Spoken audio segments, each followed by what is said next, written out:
आज हम लोग फोर्स के बारे में बात करने वाले हैं। यहाँ पे बच्चों आप लोग देख सकते हो कई सारे फिगर्स पिक्चर्स दिखाए गए हैं जो फोर्स को डिफाइन करते हैं। ठीक है, ये अलग अलग तरह से फोर्स को डिफाइन करते हैं। हम लोग जनरली जो डेफिनेशन देते हैं फोर्स की वो है पुश और pull and object is called force. Push मतलब किसी चीज़ को धक्का मारना या खींचना, हम इसी चीज़ को फोर्स कहते हैं।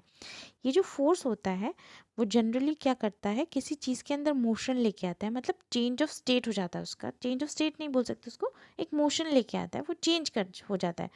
जैसे आप किसी बॉल को, यहाँ पे आप लोग देख सकते हो एक बॉल को किक किया जा रहा है। जब एक बॉल को किक किया जाता है तो क्या होता है, स्पीड बढ़ जाती है उसकी। तो उसी चीज़ को हम कहते हैं कि मास जो होता है with in the mass of an object, push या पुल करने पर उस पर एक चेंज इन वेलोसिटी होता है।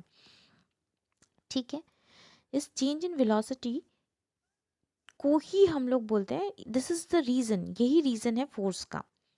ठीक है, अभी हम लोग का जो फोर्स होता है, फोर्स जो होता है वो एक एक्सटर्नल एजेंट है, मतलब बाहरी एक एजेंट है जो बॉडी के स्टेट को चेंज करता है फ्रॉम रेस्ट टू मोशन और मोशन टू रेस्ट। यानी कि समझ लो, अगर आप चल रहे हो, समझो आप चल रहे हो और किसी ने आपको धक्का मार दिया, तो आप क्या करोगे, आप रुक जाओगे। तो ये जो है ये भी फोर्स है। साथ ही साथ अगर समझ लो आप रुके हुए हो और किसी ने पीछे से आकर आपको धक्का मार दिया, तो क्या होगा, जैसे यहाँ पे दिखाया गया है कि समझ लो यहाँ पे आप हो, अगर आपको किसी ने पीछे से आकर धक्का मारा तो आप क्या होगा, आप आगे बढ़ जाओगे, चलने लगोगे, या धक्के की वजह से आगे की तरफ गिर जाओगे, तो वो भी फोर्स है।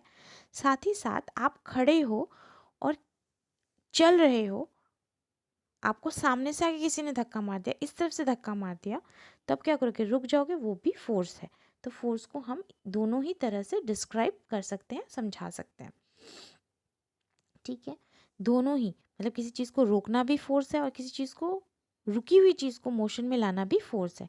इसका ऐसा यूनिट न्यूटन है। इफेक्ट ऑफ फोर्स क्या होता है, जब हम लोग फोर्स लगाते हैं तो क्या आता है, क्या क्या इफेक्ट्स हो सकते हैं। चेंज इन स्पीड होता है, चेंज इन डायरेक्शन होता है।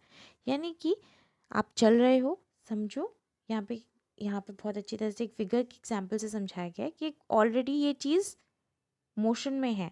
फुटबॉल खेलते हुए आप लोगों ने देखा होगा, या बैट बॉल खेलते हुए देखा होगा, एक बॉल ऑलरेडी मोशन में होती है लेकिन वो किसी चीज़ से टकराती है और फिर रिवर्स दूसरे मोशन में आ जाती है।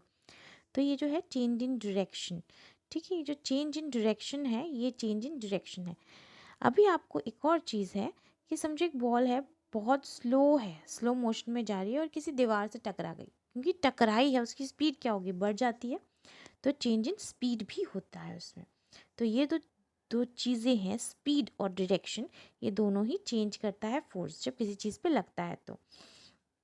लेकिन हमेशा ये याद रखें कि विथ रिस्पेक्ट टू टाइम, यानी समय के साथ ही इसे मेजर किया जाता है। यहाँ पे दो तरह के फोर्स के बारे में बात करेंगे हम लोग, balanced and unbalanced force. Balanced force का मतलब क्या होता है, जब हम किसी चीज़ पर फोर्स लगाएं वो चीज़ ना हिले। सपोज यहाँ पे कोई चीज़ है, यहाँ पे देख लो, यहाँ पे 300 न्यूटन्स, यहाँ पे भी 300 न्यूटन्स, तो यहाँ पे जो चीज़ होगी वो हिलेगी नहीं, तो इसे हम कहते हैं बैलेंस फोर्स। मगर अनबैलेंस फोर्स में क्या है, क्योंकि यहाँ पे ज़्यादा है यहाँ पे कम है, ये सारे लोग कहाँ जाके गिरेंगे, इस तरफ जाके गिरेंगे, तो इसे हम कहते हैं अनबैलेंस्ड फोर्स। समझ में आ गया, ये अनबैलेंस्ड है और ये है बैलेंस्ड फोर्स। ठीक है, बैलेंस फोर्स के बहुत सारे एग्जाम्पल्स हैं।